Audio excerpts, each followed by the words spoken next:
नमस्कार विद्वानों, स्वागत आप सबका मिशन ज्ञान के ऑनलाइन प्लेटफॉर्म पर। एसएससी जीडी के लिए हम रीजनिंग पढ़ रहे हैं। तो आज हमारा टॉपिक जो रहेगा वो रहेगा वेन आरेख, यानी कि एक वीडियो में हम पूरा का पूरा चैप्टर डील करने वाले हैं। बहुत आसान टॉपिक होता है, वैसा भी आपको पता है। और इस टॉपिक की खास बात पहली तो ये है कि वेन डायग्राम जो है वो पूरा का पूरा प्रैक्टिकल लाइफ पर बेस्ड आपका पूरा का पूरा टॉपिक है। प्रैक्टिकल लाइफ का मतलब कैसा कि ऐसे वर्ड्स आपको दिए जाएंगे जिनके बारे में आपको ऑलरेडी पता है, बस हमें उनके बीच में संबंध स्थापित करना है कि वो किस तरीके का संबंध होता है। अब बात चली है संबंध की, रिलेशन की। तो अगर कोई दो अवयव, कम से कम दो अवयव के बीच में संबंध आपको निकालना पड़ेगा। तो अगर दो अवयव अगर आपके पास में ए और बी अगर मान लीजिए आपको दिए जाए, तो प्रैक्टिकल लाइफ की, जनरल लाइफ की अगर बात की जाए तो उनके बीच में तीन तरीके के संबंध जो है वो बन सकते हैं। पहला संबंध बनता है वो ऑल यानी कि सभी का, दूसरा सम का, और तीसरा नो यानी कि कोई नहीं का। हमारे इस पूरे टॉपिक में जब कभी भी ऑल की अगर बात आएगी तो डायग्राम इस तरीके का दिखाया जाएगा, एक गोला और उसके ऊपर दूसरा गोला। इसका मतलब क्या हुआ, ऑल आपका ये बनेगा सभी का। अगर बात करें सम की, तो सम में दो गोले आपस में थोड़े से इंटरसेक्ट करेंगे। यहाँ पर दो गोले इसलिए क्योंकि दो ही एलिमेंट हमने लिए, ए और बी, इसलिए। और नो में दोनों गोले अलग अलग रहेंगे। तो उम्मीद है कि ये चीज़ तो आपको कम से कम यहाँ पर क्लियर है कि ऑल में एक के ऊपर एक, सम में थोड़ा सा काटेंगे और नो में अलग अलग रखेंगे। ठीक है जी। तो सबसे पहले हम बात करते हैं कि ऑल का डायग्राम बनाते कैसे हैं, किस तरीके से वर्ड को देंगे और किस तरीके से आएंगे। हालांकि एग्जाम में दो नहीं आएंगे, आपके तीन जो है वो आपके आएंगे, और तीन आएंगे तब कैसे संबंध बताना है वो मैं बाद में बात करूंगा। पहले आप दो के बारे में सीखिए। सबसे पहले हम बात करते हैं बेस्ड ऑन ऑल, यानी कि सभी पर आधारित जब आपके डायग्राम बनाने होते हैं तो किस तरीके से बनाते हैं। सबसे पहले तो मैं आपको एक चीज जो है वो कहना चाहूंगा कि ऑल का जो रिलेशन होता है, संबंध होता है, वो सिंगल साइड ही बनता है जी। मैं फिर आपको कह रहा हूं, कौन सी साइड बनता है, सिंगल साइड ही बनता है, एक ही तरफ बन सकता है। अब एक ही तरफ, या तो आप लेफ्ट से राइट की तरफ बना लो या राइट से लेफ्ट की तरफ बना लो, दोनों में से किसी एक ही साइड बन पाएगा। जैसे कि सबसे पहले हमें जो भी वर्ड दिया जाएगा उसके बारे में हमें क्या अध्ययन करना है कि जैसे सेब और फल है, ठीक है, तो आप सबसे पहले इसको बाएं से दाएं पढ़िए और ऐसा पढ़िए कि क्या सारे सेब जो होते हैं वो फल होते हैं क्या। तो आपका सीधा सा जवाब होगा कि बिल्कुल, फल, सेब जो है वो फल का एक हिस्सा है। इसका मतलब जितने भी सेब जो है वो आपके क्या हो गए, फल हो गए। ये लीजिए जी। हालांकि एग्जाम में इस तरीके से नाम नहीं लिखे होते, गोला ही बना होता है। अभी आपको दर्शाने के लिए मैं बना रहा हूं। तो ये वाला डायग्राम किस तरीके से बना, लेफ्ट से राइट की तरफ बन गया और ऑल बन गया। ये कभी भी ऐसा नहीं होगा कि सारे फल सेब हो जाए। क्या सारे फल सेब होते हैं या नहीं होते ना। तो ये सिंगल साइड ही बना। चलिए, तो हमें क्या करना है, जो भी दिया जाए उसको या तो लेफ्ट से राइट पढ़िए या राइट से लेफ्ट, दोनों में एक चीज़ जो है वो बनेगी। क्या सारे छात्र जो होते हैं वो एक कक्षा का हिस्सा होते हैं, बताइए। तो बिल्कुल, स्टूडेंट जो होते हैं वो किसके अंदर आएंगे, क्लास के अंदर ही आएंगे। तो ये लीजिए, ऑल बन गया। वहाँ पे राइट से लेफ्ट देखने की ज़रूरत नहीं है। चलिए, क्या जितने भी पुरुष होते हैं, सबसे पहले हमें लेफ्ट से राइट पढ़ना है, क्या जितने भी पुरुष होते हैं वो भाई होते हैं। तो आप कहेंगे कि नहीं सर, ऐसा ज़रूरी नहीं है, क्या पता कोई अकेला ही हो अपने माता पिता के। तो लेफ्ट से राइट ऑल नहीं बना तो यहाँ पर छोड़ मत देना कि ऑल नहीं बनेगा, नहीं, उस टाइम राइट से लेफ्ट आप ट्राई करो। क्या जितने भी भाई होते हैं वो पुरुष होते हैं। तो आप कहेंगे बिल्कुल, भाई अगर है वो तो वो पुरुष तो होगा ही होगा। इसका मतलब ये राइट से लेफ्ट जो है वो आपका बना है। ध्यान रखिएगा, ये आपका किससे बना है, राइट से लेफ्ट आपका बना है। जयपुर राजस्थान का हिस्सा है, बिल्कुल है। तो ये लेफ्ट से राइट आपका बन चुका है। जयपुर किसका हिस्सा हो गया, राजस्थान का हिस्सा हो गया। पशु, क्या सारे पशु बकरी होते हैं क्या, नहीं होते सारे पशु। तो अब लेफ्ट से राइट नहीं बना, तो अब हम क्या करेंगे, राइट से लेफ्ट पढ़ेंगे, दाएं से बाएं की तरफ पढ़ेंगे। तो क्या बकरी होती है वो पशु का हिस्सा है, बिल्कुल, जितनी भी बकरी है वो एनिमल का पार्ट हो गई। तो ये लीजिए बकरी और ये पशु। तो यहाँ पर अगर आप देखेंगे तो ये बाएं से दाएं बना, ये बाएं से दाएं बना, लेकिन ये दाएं से बाएं बना है, ये बाएं से दाएं बना, ये दाएं से बाएं बना, इस तरीके से आपका। तो ये तो बात हो गई कि ऑल का रिलेशन इस तरीके से दिखाया जाता है। अब बात करते हैं बेस्ड ऑन सम की। और बेस्ड ऑन सम ये डबल साइडेड रिलेशन होता है। कैसे जी, डबल साइडेड रिलेशन कैसे होता है, जैसे कि ए और बी आपके पास में दो एलिमेंट आ गए, दो अवयव आ गए। तो सम का डायग्राम जो कुछ का डायग्राम जो बनाते हैं हम कुछ का इस तरीके से बनाते हैं। तो अगर ए बी में जाता है तो बी भी ए में जाएगा। अब मान लो कि कोई भी क्वेश्चन आ गया आपके पास में, अभी इसको छोड़ दो, भूल जाओ, आपकी सम नहीं दिया गया। आपको कहा कि महिला और शिक्षक के बीच में रिलेशन बताना है। सबसे पहले किससे चालू करेंगे? ओल से। ओल से चालू किया, सभी से। क्या सारी महिला शिक्षक होती है क्या? नहीं, कुछ हाउसवाइफ भी होती है, कोई लॉयर भी होती है, कोई डॉक्टर भी होती है, जरूरी नहीं है। लेफ्ट से राइट पढ़ा नहीं बना, राइट से लेफ्ट पढ़े। क्या सारे शिक्षक महिला होते? नहीं, पुरुष भी हो सकते हैं हमारी तरह। तो इसका मतलब ये आपका ओल तो नहीं बना। अब ओल नहीं बनता, वहां पर क्या लगाएंगे? सम। क्या कुछ महिला शिक्षक हो सकती हैं क्या? तो बिल्कुल हो सकती हैं, बिल्कुल कुछ महिला जो होती है वो शिक्षक होती हैं, ये लीजिए। और कुछ फिर आपका क्या बनेगा? कुछ शिक्षक भी जो है वो आपकी क्या होते हैं? महिला होते हैं, ये लीजिए जी। तो ये आपका बोथ साइड बन गया, आपका डबल साइडेड रिलेशन हो गया। सारे गायक नर्तक नहीं हो सकते, सारे नर्तक गायक नहीं हो सकते, तो हमें क्या बनाना पड़ेगा? सम। तो कुछ सिंगर जो है वो आपके क्या हो जाएंगे? डांसर हो जाएंगे, कुछ डांसर आपके क्या हो जाएंगे? सिंगर हो जाएंगे, ये लीजिए। इंजीनियर और आपका शिक्षक, देखिएगा वैसे दो प्रोफेशन आते हैं ना, जैसे कि एक इंजीनियर आ गया, ठीक है जी, और एक मान लीजिए डॉक्टर आ जाए। ये दोनों अलग हैं एक दूसरे से, इंजीनियर और डॉक्टर। लेकिन कोई भी प्रोफेशन के साथ में अगर टीचर अगर ऐड हो जाता है तो टीचर जो है वो सम बनाता है, कुछ बनाता है, ध्यान रखिएगा। क्योंकि देखिए आईआईटी कॉलेज है, वहाँ पे पढ़ाने वाले जो होते हैं वो आपके क्या होते हैं? इंजीनियर ही होते हैं, ठीक है ना। और डॉक्टर और इंजीनियर का अगर आपका आ जाता है तो भी आप समझिए कि एमबीबीएस कॉलेज में पढ़ाने वाले जो होते हैं वो डॉक्टर होते हैं।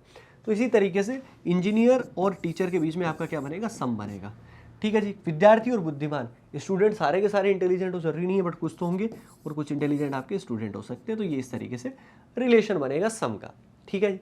अब बात करते हैं नो की, यानी कि कोई नहीं, तो इनके बीच में संबंध ही नहीं होता।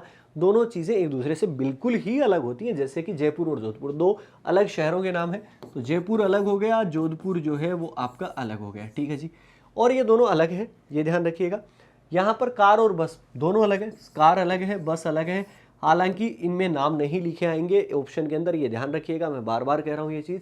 पति और पत्नी, हस्बैंड एंड वाइफ से मिलकर फैमिली बन जाती है, बट दोनों एक दूसरे से अलग है। हस्बैंड अलग होता है, वाइफ अलग होती है। लड़का लड़की, अपोजिट जेंडर जब कभी भी आएगा, बॉयज गर्ल्स अलग अलग हो जाएंगे, ठीक है ना। दो शहरों के नाम, दो आपके किसी व्यक्तियों के नाम आ जाए तो ये सब नो का हिस्सा बनाएंगे। तो ओवरऑल आपको कहानी समझ में आ गई कि ओल बनाना है तो हमें सिंगल साइड बनाना है, सम बनता है वो डबल साइड, नो का रिलेशन दोनों से अलग होता है। चलिए अब क्वेश्चन जो है वो एग्जाम में इस तरीके से आपका आएगा, ठीक है जी। यहाँ पर 3 एलिमेंट दिए गए, इनके बीच में संबंध निकालना है। क्या दिया है? पता लगाइए कि निम्नलिखित में से कौन सा विकल्प प्रश्न में दिए गए कथनों के बीच में सही संबंध को दर्शाता है, ये अपने को निकालना है। 3 जो है वो आपको दे दिया, शार्क दे दिया, व्हेल दे दिया और कछुआ दे दिया, ये अपने को। अब इसको मैं समझाना चाहता हूं आपको, क्या किस तरीके से हम बनाएंगे। हमें ये 3 मान लीजिए कि आपको दे दिए, 3 अवयव दे दिए ना ये। हमें पहला काम क्या करना है? पहला काम करना है कि हमें ए और बी के बीच में संबंध निकालना है। पहला काम ये है कि ए और बी के बीच में संबंध निकालेंगे आप, या तो ओल बनेगा, सम बनेगा, या नो बनेगा। अब तीसरा आदमी कौन बच गया? सी बच गया। अब सी का हमें बी के साथ में भी निकालना है और ए के साथ में भी संबंध निकालना है, बस बात खत्म। क्लियर? एक बार वापिस से रिपीट कर देता हूं, दोनों के बीच में संबंध, सी का बी के साथ में और सी का ए के साथ में। आइए अब शार्क और व्हेल के बीच में आप संबंध बताइए। तो आप कहेंगे कि सर शार्क जो होती है ना और व्हेल जो होती है वो एक दूसरे से अलग चीज है, क्योंकि ना तो ओल होता है, सारी शार्क व्हेल थोड़ी ना होती है, शार्क अलग हो गया, व्हेल अलग हो गया, ठीक है जी। अब तीसरा आदमी क्या बचा हुआ? ए और बी का संबंध निकाल लिया, सी यानी कि कछुआ। अब कछुए का व्हेल के साथ में देखो और शार्क के साथ में भी देखो, तो कछुआ आपका व्हेल से भी अलग होता है और शार्क से भी अलग होता है, तो कछुआ जो है वो आपका दोनों से अलग हो जाएगा।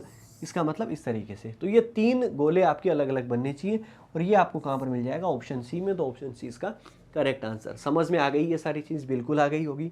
चलिए आज ही आगे की तरफ, यहां पर नीली आंखों वाले, महिलाएं और डॉक्टर, इन तीनों के बीच में अपने को संबंध जो है वो निकालने हैं।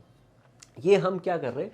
टाइप फर्स्ट जो है वो पढ़ रहे हैं, ये ध्यान रखिएगा। 3 तरीके के प्रश्न बनते हैं, आपको पता है, और इसमें पहले टाइप का ही है, दूसरे टाइप में किस तरीके के बनेंगे, तीसरे टाइप में किस तरीके के बनेंगे, वो हम बात करेंगे। तो और ज़्यादातर केस में आपका एक पहले या दूसरे टाइप के ही क्वेश्चन पूछे जाते हैं, तीसरे टाइप के क्वेश्चन जो पढ़ेंगे हम बहुत रेयर है, लेकिन आपको पता होना चाहिए।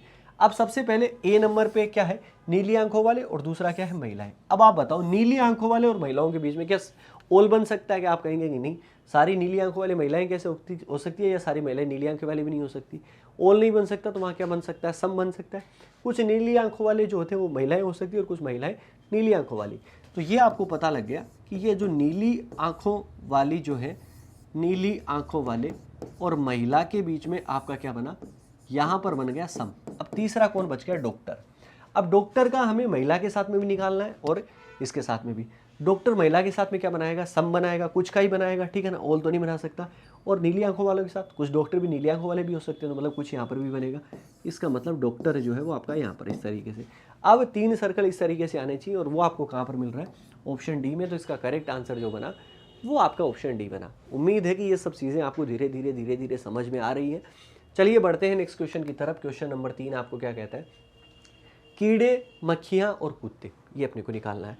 अब ये जो सारे की सारे जो कीड़े होते हैं, क्या मक्खियाँ होती है क्या, पहले ए और बी का निकालते, नहीं, सारे कीड़े मक्खियाँ नहीं होती, लेकिन फ्लाई जो होती है वो आपके इंसेक्ट का पार्ट हो गया, कीड़ों का पार्ट हो गया। तो मतलब ये आपका फ्लाई जो है ये आपके किसके पार्ट हो गए, ये इंसेक्ट के पार्ट हो गए। ये लीजिए जी, ठीक है। यहाँ पर ये तो बन गया ओल, ये किस साइड बना, राइट से लेफ्ट आपका ओल बना है, ये आप ध्यान रखिए। अब आपका तीसरा आदमी जो है वो कौन बचता है, डॉग, यानी कि कुत्ते जो है वो आपका बच जाता है। अब कुत्ता जो बचा है वो इंसेक्ट के साथ में आप बताइए और फ्लाइज के साथ में, दोनों के साथ में। और दोनों के साथ में क्या बनाएगा, कुत्ता नो बनाएगा, क्योंकि ना तो कीड़े हो सकते ना ही मक्खी हो सकती है, तो कुत्ता आपका क्या हो जाएगा, अलग। तो इस तरीके का डायग्राम बना। और ये इस तरीके का डायग्राम अगर आप देखेंगे ना यहाँ पर, तो कहाँ पर नजर आ रहा है, सबसे पहले आप देखोगे तो ये आपको नजर आ रहा है ऑप्शन बी में। तो इसका करेक्ट आंसर जो बनेगा वो ऑप्शन बी बनेगा। हो गया अपना काम। बढ़ते हैं नेक्स्ट क्वेश्चन की तरफ। क्वेश्चन नंबर 4, वकील, शिक्षक और शिक्षित, ये अपने को निकालना है। वकील और शिक्षक, जैसे मैंने कहा टीचर किसी के साथ में भी बनाता है तो वो सम बनाएगा। तो वकील जो होता है वो आपका, कुछ वकील क्या हो सकते हैं, शिक्षक हो सकते हैं। अब तीसरा आदमी बच जाता है शिक्षित। अब शिक्षित जो है ना, ये दोनों ही होते हैं, वकील भी होगा और शिक्षक भी होगा। इसका मतलब ये आपका एजुकेटेड जो है ना वो आपका क्या हो जाएगा, बाहर की तरफ, क्योंकि वकील है तो शिक्षित तो होगा, टीचर है तो शिक्षित होगा, तभी तो वो शिक्षा दे पाएगा। और वकील है तो शिक्षा, एजुकेटेड होना ज़रूरी है। तो इसका मतलब ये इस तरीके का रिलेशन है। इस तरीके का रिलेशन आपको कहाँ नज़र आएगा, ये रिलेशन जो नज़र आएगा वो आपको ऑप्शन सी में नज़र आ रहा है। तो ऑप्शन सी आपका करेक्ट आंसर हो गया। उम्मीद है कि ये सवाल भी समझ में आ गया। बढ़ते हैं नेक्स्ट क्वेश्चन की तरफ। नेक्स्ट क्वेश्चन आपको क्या कहता है, कुत्ता, पशु और पालतू, ये अपने को निकालना है।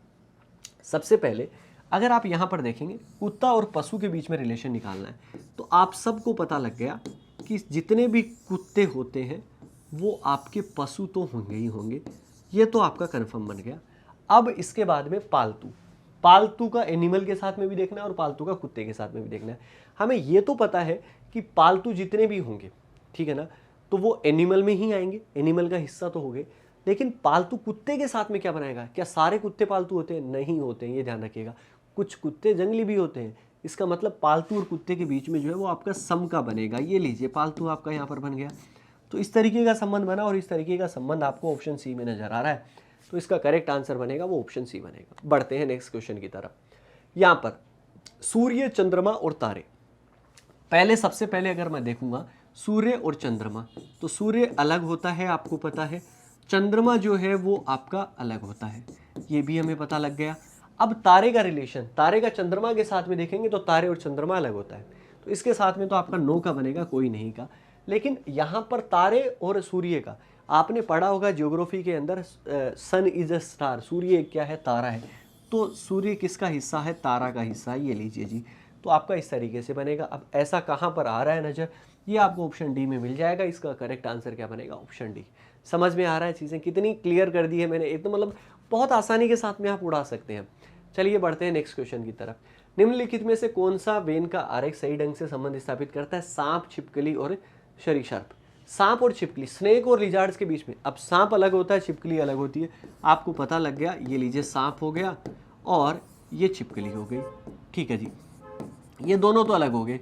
अब रेप्टाइल्स जो है ना, सरीसृप, यानी कि जो पेट को घसीट कर जो पेट के बल चलते हैं वो वाले, तो सरीसृप जो होते हैं। अब आपका सांप भी सरीसृप होता है और छिपकली भी होती है, तो सरीसृप इन दोनों के बाहर आ जाएगा, ये सरीसृप के ही हिस्से हैं। तो ये लीजिए, ये आपका बन गया। और ऐसा कहाँ पर नजर आ रहा है, ऐसा सर आ रहा है ऑप्शन डी के अंदर नजर। इसका करेक्ट आंसर क्या बनेगा, ऑप्शन डी। चलिए भैया मुस्कुराइए, कितना आसानी के साथ में हम करते जा रहे हैं। बढ़ते हैं नेक्स्ट क्वेश्चन की तरफ। गाय, मवेशी और बकरी, ठीक है जी, ठीक है। तो यहाँ पर सबसे पहले अगर मैं बात करूँ गाय और मवेशी के बीच में, तो गाय जो है वो केटल तो ही, मवेशी पशु है, ठीक है जी। ये लीजिए। अब इसके बाद में यहाँ पर बकरी और मवेशी, तो बकरी जो है वो मवेशी तो है, ये तो अपने को पता है, इसके साथ में तो ओल बनेगा, जितनी भी बकरी है वो मवेशी है। लेकिन बकरी और गाय के बीच में अगर देखूंगा तो दोनों अलग है, तो इसका मतलब गाय से अलग कर दें और मवेशी के अंदर रख दें। इस तरीके का डायग्राम नजर आ रहा है ऑप्शन ए के अंदर। करेक्ट आंसर करो ऑप्शन ए। ऑल क्लियर, किसी तरीके की दिक्कत नहीं, तो बढ़े आगे। चलिए जी क्वेश्चन नंबर 9 की तरफ। अशिक्षित, गरीब लोग और बेरोजगार, ये अपने को निकालना है।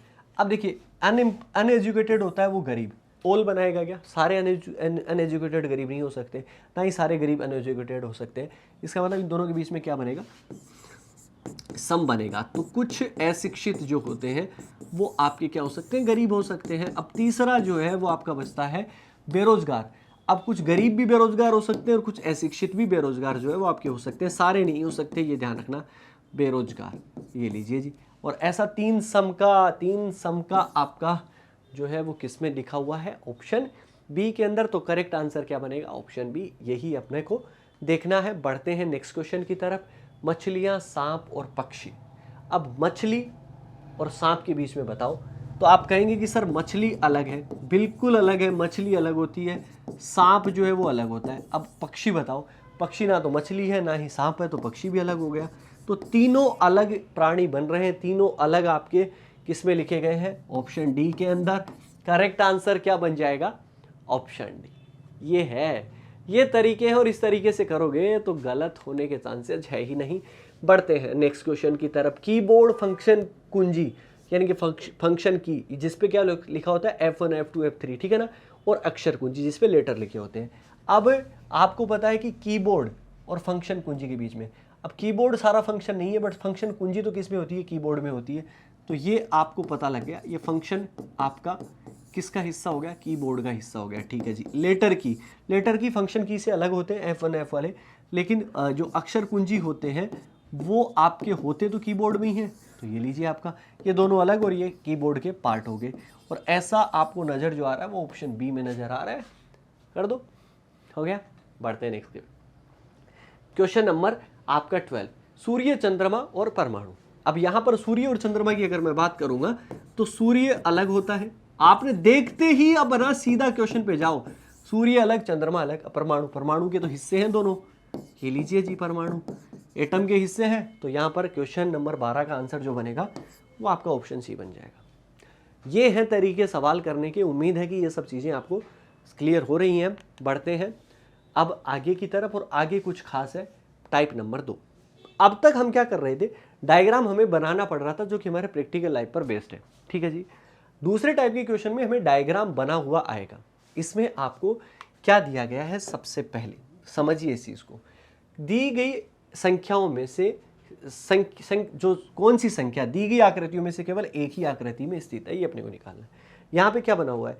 एक तो देखो ये सर्कल बना हुआ है, एक आपका ये आयत बना हुआ है, और एक ये जो है वो ऊपर से नीचे की तरफ आयत बना हुआ है।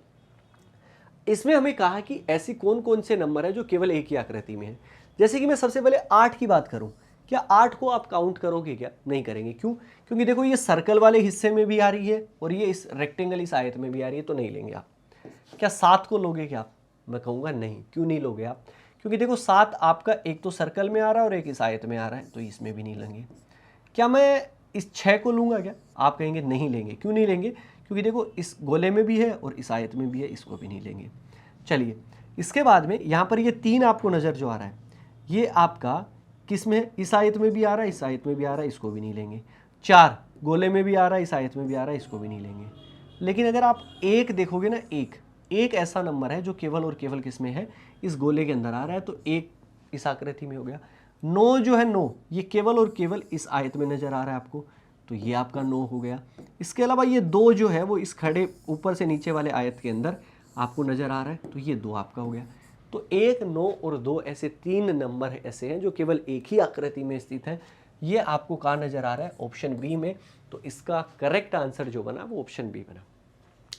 और ये अगर आपके एग्जाम में आता है तो ये समझिए कि आपका ये क्वेश्चन केवल करने के लिए है, जिसको कोई गलत नहीं करता है बच्चा। उम्मीद है कि यहाँ पढ़ने वाले बच्चे तो वैसे भी नहीं गलत करेंगे भाई, क्योंकि विश्वास तो है ना। विश्वास मेरी मेहनत पे है, खुद पे है, और आपकी ईमानदारी से अगर मेहनत करेंगे आप और आपके द्वारा की गई मेहनत है तो फिर फ्रूटफुल रिजल्ट बनना स्वाभाविक है। बढ़ते हैं नेक्स्ट क्वेश्चन की तरफ। क्वेश्चन नंबर 14, कौन सी संख्या केवल एक ही रेखा आकृति में स्थित है? वापिस से वैसा का वैसा प्रश्न है। अब इस यहाँ पर स्क्रीन पोज कर लो और इसका आंसर करने की कोशिश करो कि क्या आंसर आएगा।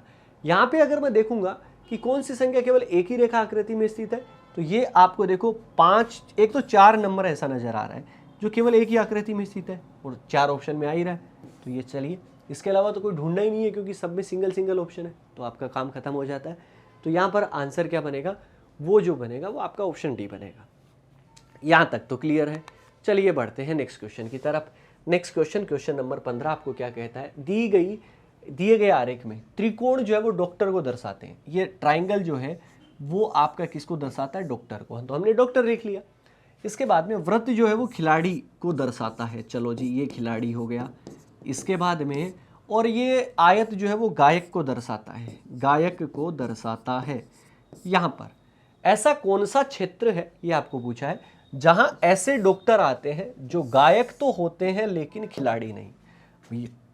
किस किस में होना चाहिए? ऐसे कौन सा क्षेत्र है जिसमें ऐसे डॉक्टर आएंगे? मतलब डॉक्टर, ऐसा नंबर ढूंढना है जो डॉक्टर यानी कि किसमें? त्रिभुज में हो। और जो क्या होते हैं? गायक तो होते हैं, गायक होना चाहिए लेकिन खिलाड़ी नहीं होना चाहिए। तो हमें क्या करना है कि ऐसा नंबर ढूंढना है जो डॉक्टर में हो, राइट, और गायक किस में है? आयत में हो, लेकिन वो खिलाड़ी यानी कि किस में नहीं होना चाहिए? वृत्त के अंदर नहीं होना चाहिए। ये ध्यान रखो, ऐसा नंबर देखना है।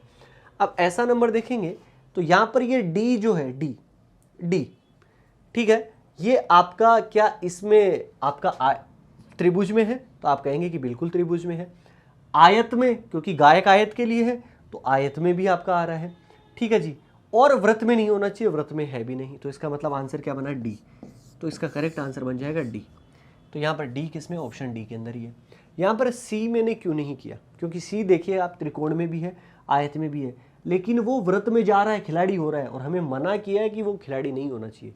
इस वजह से हमने सी नहीं किया। तो इसका करेक्ट उत्तर बनेगा वो आपका ऑप्शन डी बनेगा। उम्मीद है समझ आ गया।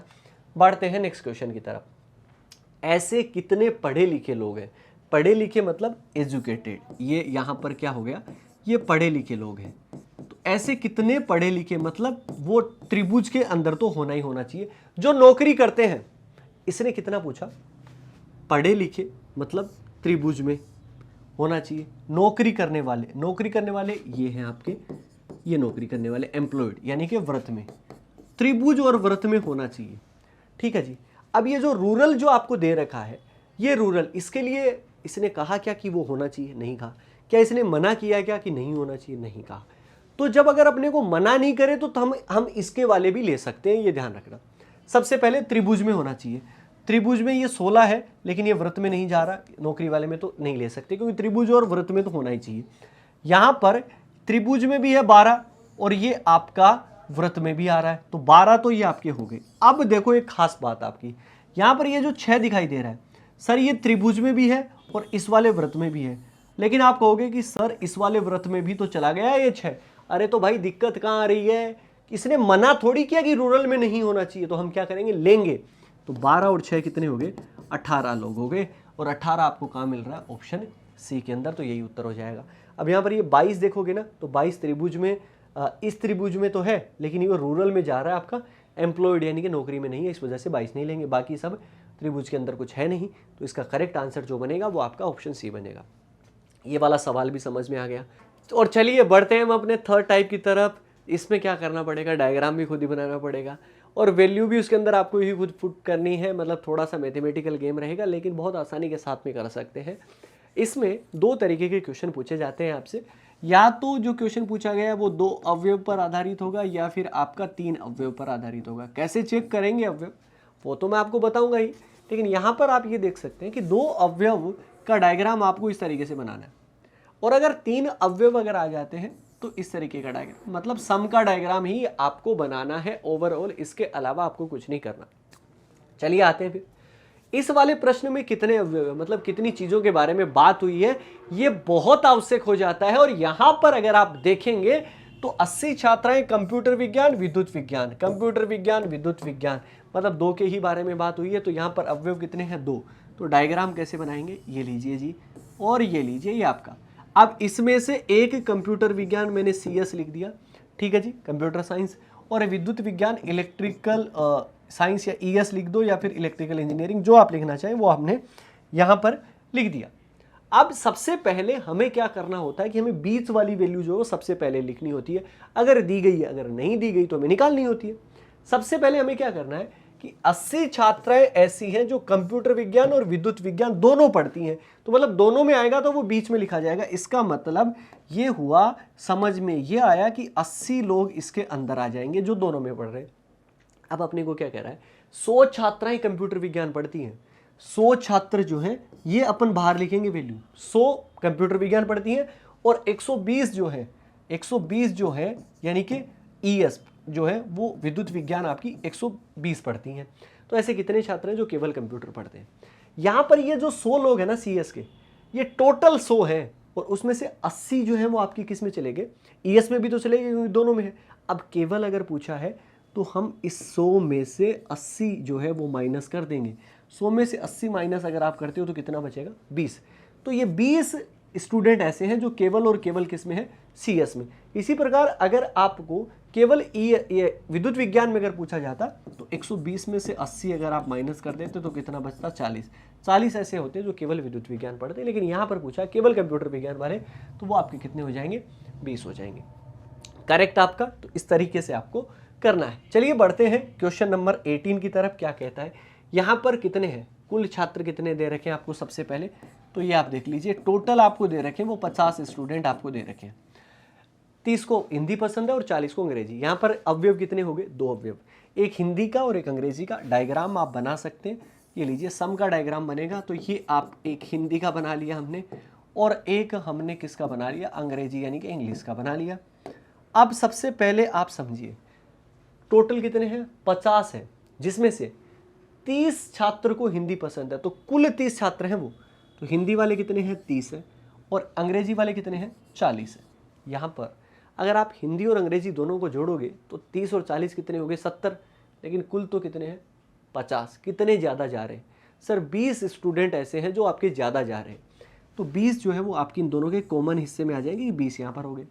अब मैं अगर आपको कहूं कि केवल हिंदी पढ़ने वाले कितने हैं, तो अभी हमने निकाला था कि बाहर में से अंदर वाले को माइनस कर दो, यानी कि 30 में से अगर आप 20 माइनस कर देंगे तो कितना बचेगा? 10। और ये 10 जो बनेगा ये आपका किस में आ जाएगा? केवल हिंदी में पढ़ने वाले लोग आ जाएंगे। इसी तरीके से केवल अंग्रेजी को पढ़ने वाले लोग अगर मैं बात करूं तो केवल अंग्रेजी को पढ़ने वाले आपके 40 में से आप 20 कटा देंगे, क्योंकि 40 है यहाँ पर, तो ये कितना हो जाएगा? 20 हो जाएगा। अब कुल गिनते हैं, देखो 20 अंग्रेजी में, 20 ये 40 और 10 इसके 50, कुल 50 हो गए। क्या पूछा? जिन विद्यार्थियों को हिंदी और अंग्रेजी दोनों पसंद है वो कितने हैं? आपके 20 है। केवल हिंदी पढ़ने वाले आपके कितने हैं? 10 हैं। केवल अंग्रेजी पढ़ने वाले आपके कितने हैं?